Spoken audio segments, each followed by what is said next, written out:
జై శ్రీరామ్. అందరికీ నమస్కారం. ఈ నెల అక్టోబర్ 20వ తేదీన సోమవారం నాడు చాలా అద్భుతమైన రోజు అని చెప్పవచ్చు. ఎందుకంటే ఇదే రోజున నరక చతుర్థి రావడం అలాగే దీపావళి అమావాస్య రావడం ఇంకా విశేషం. మీ ఇంటికున్న నర పీడ దోషాలన్నీ తొలగిపోయి మీ ఇంట్లోకి లక్ష్మీదేవి అడుగు పెట్టాలంటే ఈ దీపావళి పండుగనాడు చిన్న చిన్న నియమాలు పాటిస్తే చాలు.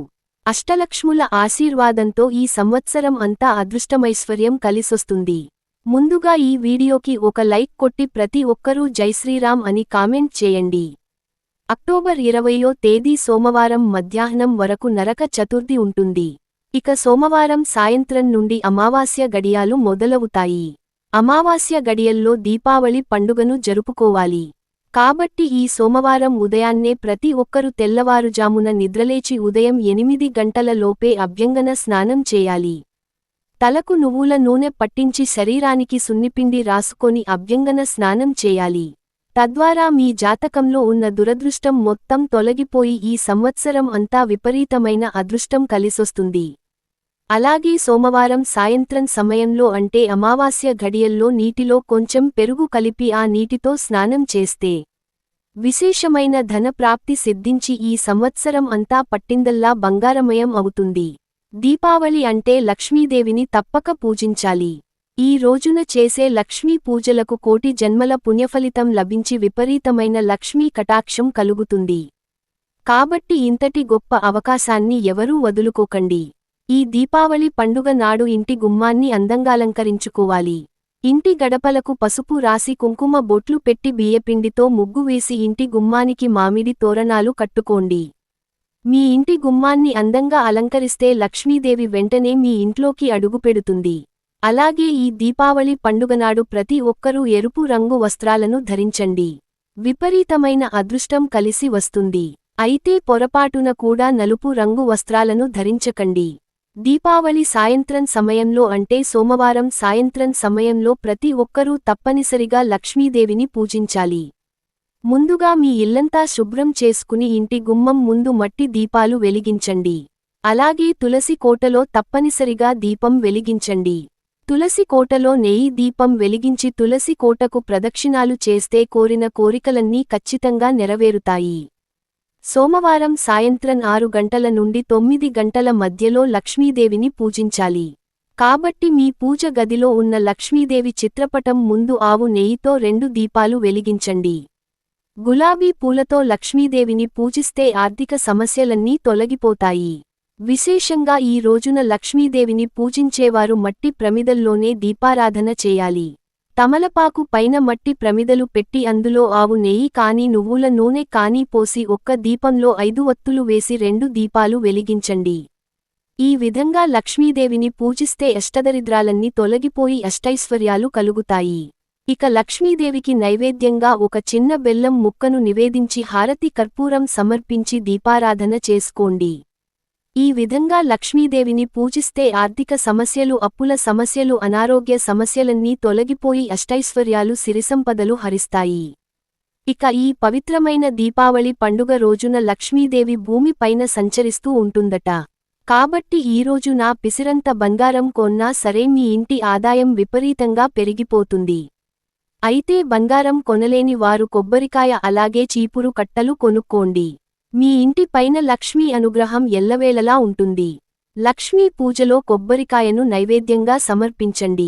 అలాగే చీపురు కట్టకు కుంకుమ బొట్టు పెట్టి ఓ శుభలక్ష్మి నమో నమః అనే మంత్రాన్ని చదివి చీపురు కట్టకు నమస్కారం చేసుకోండి.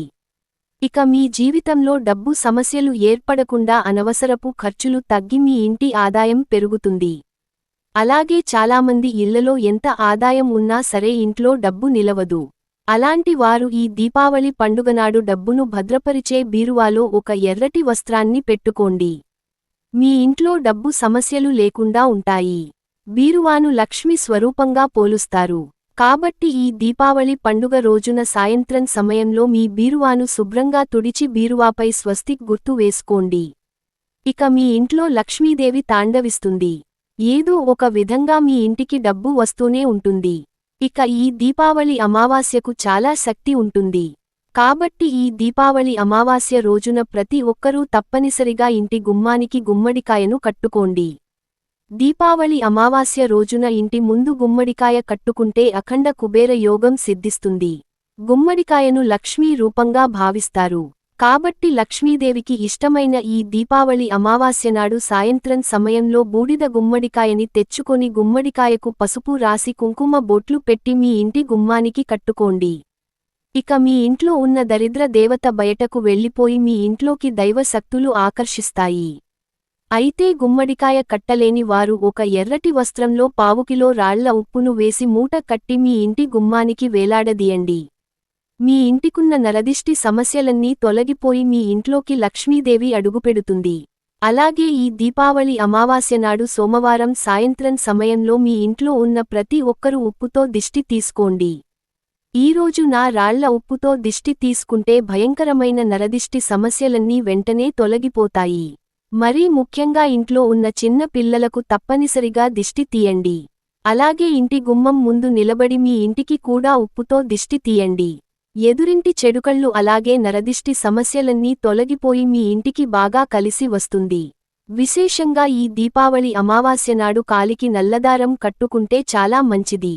ఇక విపరీతమైన అప్పుల సమస్యలతో బాధపడేవారు సోమవారం సాయంత్రం సమయంలో తలస్నానం చేసి ఉత్తరేణి మొక్క వేరులు అలాగే ఉత్తరేణి ఆకులను తెచ్చుకుని డబ్బు దాచుకొని బీరువాలో పెట్టుకోండి. ఇక అప్పుల బాధలన్నీ వెంటనే తొలగిపోయి అఖండ రాజయోగం సిద్ధిస్తుంది. అన్నిటికన్నా ముఖ్యంగా ఈ దీపావళి పండుగనాడు ఒక చిన్న లక్ష్మీదేవి చిత్రపటాన్ని కానీ లక్ష్మీదేవి విగ్రహాన్ని కానీ తెచ్చుకొని మీ పూజ గదిలో పెట్టుకోండి. ఇక లక్ష్మీదేవి మీ ఇంట్లో ఆనందతాండవం చేస్తుంది. అలాగే లక్ష్మీదేవిని పూజించేటప్పుడు మీ ఇంట్లో ఉన్న బంగారుపు ఆభరణాలను లక్ష్మీదేవి ముందు పెట్టి పూజ చేసుకోండి. ఇక మీ ఇంటిపై కాసుల వర్షం కురుస్తుంది. ఎంతో శక్తివంతమైన శ్రీ యంత్రానికి ఐశ్వర్యాన్ని ఆకర్షించే శక్తి ఉంటుంది. కాబట్టి ఈ దీపావళి పండుగ రోజున శ్రీ యంత్రాన్ని తెచ్చుకొని మీ పూజ గదిలో పెట్టి పూజిస్తే ఆర్థిక సమస్యలన్నీ తీరిపోయి ఇంటి సంపద విపరీతంగా పెరిగిపోతుంది. అలాగే ఈ దీపావళి పండుగనాడు ఇంట్లో లక్ష్మీదేవిని పూజించేటప్పుడు 2 రావి ఆకులను తెచ్చుకొని ఆ రావి ఆకుల పైన పసుపుతో ఓం అని రాసి మీ పూజ గదిలో పెట్టుకోండి. ఈ ఆకులు ఎండిపోయే వరకు మీ పూజ గదిలోనే పెట్టుకోండి. దీపావళి పండుగ నాడు ఈ శక్తివంతమైన పరిహారాన్ని పాటిస్తే మీ ఇంటికి ధనవృద్ధి కలుగుతుంది. మీ ఇంట్లో కుబేరుడు తిష్ట వేసుకుని కూర్చుంటాడు. ఇక ఈ దీపావళి పండుగ రోజున మీ ఇంట్లో ఉన్న పాత వస్తువులన్నీ తీసేసి ఇల్లంతా చక్కగా శుభ్రం చేసుకొని ఇంట్లో పసుపు నీళ్లు చల్లుకోండి. ఇక మీ కుటుంబానికి మంచి రోజుల ప్రారంభమవుతాయి. ఇక రాహుకేతు దోషాలతో ఇబ్బంది పడేవారు ఈ దీపావళి పండుగ నాడు మినుములతో చేసిన ఆహారాన్ని తప్పనిసరిగా తినండి. తద్వారా జాతక దోషాలన్నీ తొలగిపోతాయి. ఇక దీర్ఘకాలిక అనారోగ్య సమస్యలతో బాధపడేవారు ఈ దీపావళి పండుగనాడు సాయంత్రం సమయంలో శివాలయానికి వెళ్లి శివునికి గంగాధలంతా అభిషేకం చేయండి. రోగాల నుండి విముక్తి పొంది మంచి ఆరోగ్యం లభిస్తుంది. విశేషంగా ఈ దీపావళి పండుగ రోజున గోమాతను పూజిస్తే కోటి జన్మల పుణ్యఫలితం లభిస్తుంది. గోమాతకు అరటి పండ్లు తినిపించి నమస్కారం చేసుకుంటే లక్ష్మీదేవి ఎంతో సంతోషించి మీ ఇంటిపై కనక వర్షాన్ని కురిపిస్తుంది. అలాగే ఈ దీపావళి అమావాస్యనాడు మరణించిన మన పూర్వీకులు భూలోకానికి వస్తారటం. కాబట్టి ఈ సోమవారం నాడు మరణించిన మీ పెద్దలను స్మరించుకొని నమస్కారం చేసుకోండి. ఇక ఈ పండుగనాడు ప్రతి ఒక్కరూ తలస్నానం చేయాలి. లేదంటే దరిద్రం వెంటాడుతుంది. అలాగే మాంసాహారాన్ని తినకూడదు. జై శ్రీరామ్.